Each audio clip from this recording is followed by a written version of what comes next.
Hello student, स्वागत है आपका हमारे यूट्यूब चैनल पे। आज हम कक्षा 8 की गणित की कार्यपुस्तिका से संबंधित कार्यपत्रक हल करेंगे।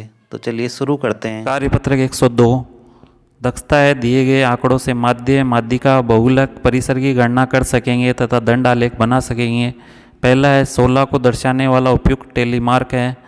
तो यहाँ पे इनको गिनेंगे, 5 और 2 7 हो रहे हैं, 5 और 5 यहाँ पे 10 हो रहा है, यहाँ पे 5 10 15 और 1 16। तो इस पे सही का निशान लगाएंगे।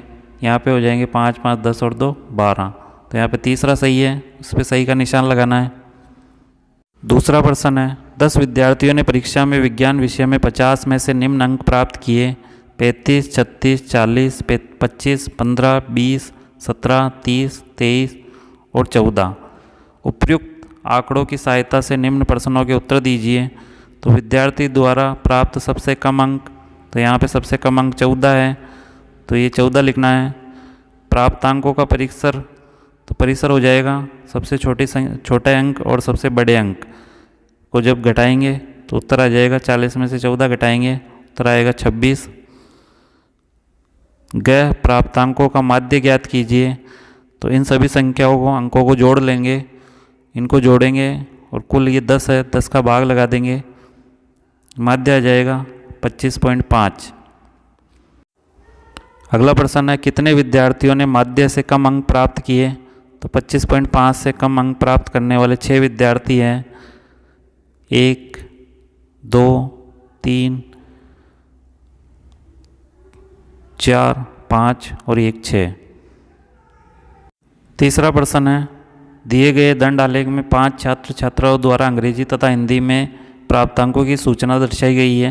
ध्यानपूर्वक देखकर निम्न प्रश्नों के उत्तर दीजिए। यहाँ पे दंड आलेख को देखते हुए इन प्रश्नों के उत्तर देने हैं। यहाँ पे ये सफ़ेद वाली दंड आलेख का मतलब अंग्रेजी है और ये काले वाले का मतलब हिंदी है। तो अंग्रेजी में अधिकतम अंक किससे प्राप्त हुए हैं?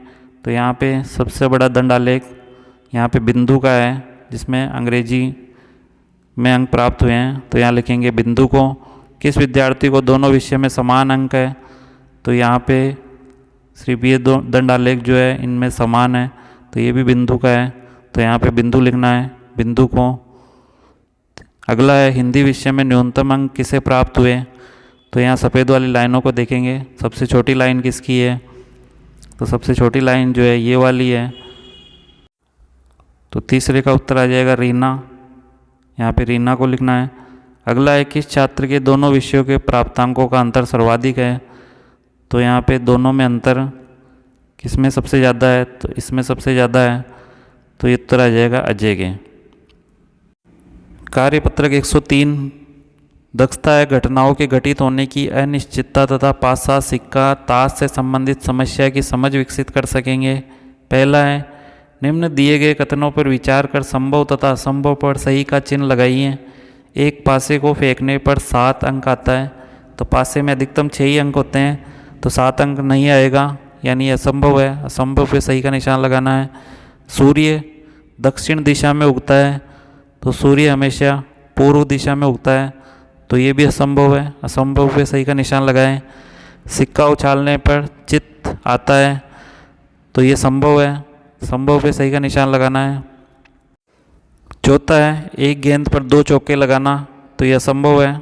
असंभव पे सही का निशान लगाएंगे, हो जाएंगे -27। ट्रैफिक लाइट लाल दिखाई, तो ये संभव में बैठ जाएंगे। उत्तर आ जाएगा 1/10। पहले हरी हो फिर लाल हो जाए। दूसरा है 38/100 प्लस -21/100 प्लस 50/100।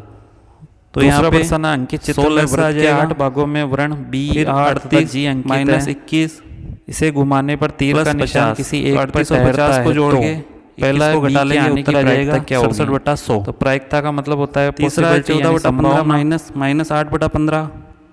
तो यहाँ पे आ जाएगा 15, यहाँ पे 14। सबसे पहले -100 के प्लस हो जाएंगे, प्लस 8, उत्तर आ जाएगा 22/15। फिर है -11/6 का सूत्र है 11/4 के घटित होने की बदलेंगे -11/6 गुणा परिणामों की भिन्न उल्टी हो जाएगी 4/11। तो यहाँ पे 11 से 11 कट जाएंगे, उत्तर आएगा -4/6 8 है। अब यहाँ पे बार से इसको काटेंगे, उत्तर आ जाएगा -2/2 3 और 4। तो P अगला है यानी प्रायिकता बराबर 4/8 हो जाएगा 13/8। अब इसको काट के इसको आगे वाली 4 4 दूनी 8 को हो जाएगा 1/2। तो -13/3 गुणा 8/13 प्रायिकता क्या होगी? 13 से 13 कट जाएंगे, सिर्फ एक बार ही आ रहा है, आ जाएगा -8/3, प्रायिकता हो जाएगी 1/8। अगला है -17/9 संभावित परिणामों की संख्या क्या होगी?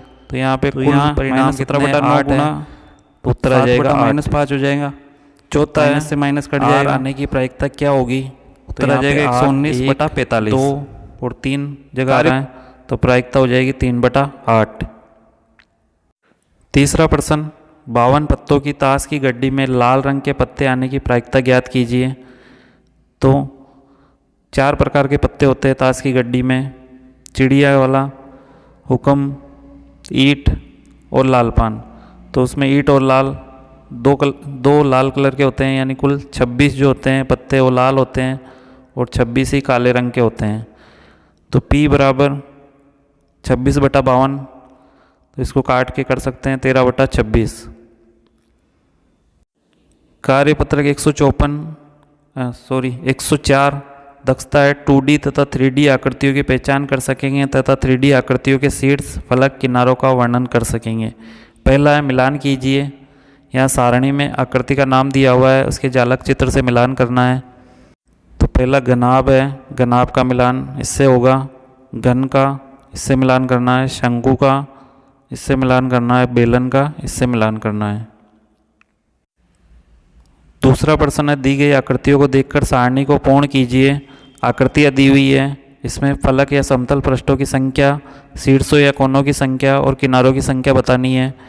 पहला है घनाभ।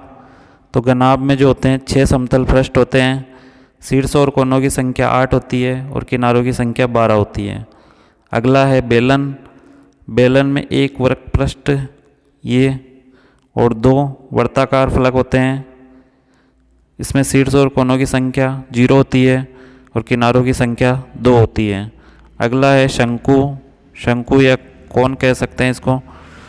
इसमें एक वक्र पृष्ठ हो गया और एक वृत्ताकार पृष्ठ। शीर्ष और कोनों की संख्या, शीर्ष इसमें 1 है, 1 लिखना है, और कोनों या किनारों की संख्या 1। अगला है घन। घन में 6 समतल पृष्ठ होते हैं, शीर्षों या कोनों की संख्या 8 और किनारों की संख्या 12 होती है। तीसरा प्रश्न है, नीचे दी गई वस्तुएं किस प्रकार की आकृति के उदाहरण है बताइए। एक ज्यामिति बॉक्स, ज्योमेट्री बॉक्स जो होता है वो घनाभ की आकृति का होता है। एक गोल तरबूज, ये गोले की आकृति का। पानी का पाइप बेलन की आकृति का होता है। आइसक्रीम कोन शंकु की आकृति का होता है। आकलन 17। पहला है प्रथम 10 विषम संख्याओं का माध्य ज्ञात कीजिए। तो माध्य बराबर संख्याएं ले लेंगे 1, 3, 5, सभी विषम संख्याएं लेंगे 10, 19 तक हो जाएगी हैं, बटा कर देंगे 10, सभी संख्याओं को जोड़ेंगे 100/10 करेंगे, माध्य आ जाएगा 10। दूसरा प्रश्न है, कक्षा के 15 विद्यार्थियों द्वारा गणित विषय में 10 अंक में से लिए गए टेस्ट में प्राप्तांक निम्न है 7, 8, 7, 5, 4, 9, 3, 6, 4, 5, 9, 8, 7, 7, 9। उपरोक्त आंकड़ों की सहायता से माध्यक एवं बहुलक ज्ञात कीजिए। तो पहले इन अंकों को आरोही क्रम में जमाएंगे, यानी छोटे से बड़े क्रम में। तो इस प्रकार इनको जमा लेंगे 3, 4, 4, 5, 5, 6, 7, 7, 7, 8, 8, 9, 9, 9, इस प्रकार जमाएंगे। अब ये कुल 15 है, तो माध्यक हो जाएगा इधर से 7 संख्या इधर से ले लेंगे, 3, 3, 6 और एक 7, और 7 संख्या इधर से ले लेंगे। जो बीच में संख्या बचेगी वो हो जाएगा माध्यक। माध्यक उत्तर आ जाएगा 7। बहुलक के लिए देखेंगे यहाँ पे सबसे ज़्यादा अंक कौन से हैं, तो यहाँ पे 7 सबसे ज़्यादा है, इसलिए बहुलक भी 7 हो जाएगा। तीसरा प्रश्न है, एक पासे को फेंकने पर 5 से कम अंक प्राप्त होने की प्रायिकता ज्ञात कीजिए। तो पासे में कुल 6 अंक होते हैं, तो 5 से कम हो जाएंगे 1, 2, 3, 4, तो ये हो जाएगा P बराबर प्रायिकता बराबर 4/6, या इसको काट के लिख सकते हैं 2/3। चौथा प्रश्न है, दी गई आकृतियों के 3 उदाहरण दीजिए। घन के उदाहरण लिख सकते हैं, जैसे पासा, चौक का डिब्बा, पजल बॉक्स। बेलन का लिख सकते हैं पाइप, ट्यूबलाइट, पेंसिल, गोला, गोला का हो जाएगा गेंद, तरबूज, फुटबॉल, घनाभ, घनाभ के उदाहरण हो जाएंगे माचिस, रबड़, किताब। आप इन वस्तुओं के अलावा अन्य उदाहरण भी लिख सकते हैं। तो स्टूडेंट, इस प्रकार आज कार्यपत्रक 102, 103, 104 और आकलन 17 हल किया है। अगर ये वीडियो आपको अच्छा लगे तो प्लीज़ लाइक, शेयर और सब्सक्राइब करें। Thank you.